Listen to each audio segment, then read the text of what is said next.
Hi guys, and welcome to part 4 of my Zwift Academy series. As always, don't forget to subscribe if you haven't already. So we're heading towards the halfway point of the series. It's currently week 3, so there's 3 videos up already for you to watch. If you haven't seen them already, I'll put links above. And there's going to be another 5 episodes, another 5 episodes to come, and then maybe a summary at the end. So a little overview of what week 3 is going to look like for me. I'm going to start off with a workout as always. I'll talk about it over the video, and then we're going to do the second group ride. So yeah, let's crack on with the workout now. Okay, so this week we're doing workout 3, which is called VO2 Capacity. So yeah, a little bit of the blurb. We all know that feeling when we tackle the volcano, KOM at full gas, or follow an attack on Box Hill. Our heart rate surges with our breathing rate close to maximum.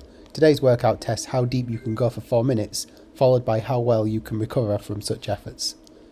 So it's really simple workout, but it's quite challenging, even though the amount of effort that you're putting in is quite low.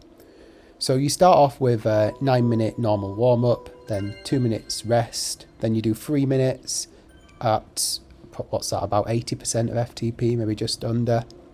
Then you have another 2 minutes rest at 155 watts, then 2 minute ramp up, that's done around FTP, and then 6 minutes of easy rest again. And all of that really is just a warm up.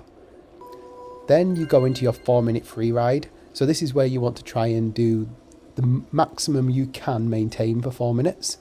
So people in the comments were saying you should try and do about 130% of FTP, which for me is about 360.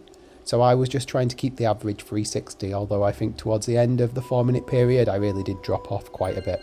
So after the 4 minute effort, you get 30 seconds of rest. It's really low power, 85 watts, so low that I was so worn out and my trainer's so rubbish at working in erg mode at low power that I failed that. Yeah, that I failed that segment. So then you have a minute at 125 watts and then 8 minutes at 155 watts. Which is just all part of the recovery before you start doing 2 minute efforts. So before your 2 minute efforts start at the end, you have 1.5 minutes at low power, and then you do 4 efforts at 115% of FTP, which for me is a 320 watt effort. And you do 2 minutes on and then 2 minutes of rest. I really struggled with this. So for the second, third and fourth of these, I actually dropped it down using I actually used the FTP bias to drop this down to 95%, so I was doing my efforts at 305 watts.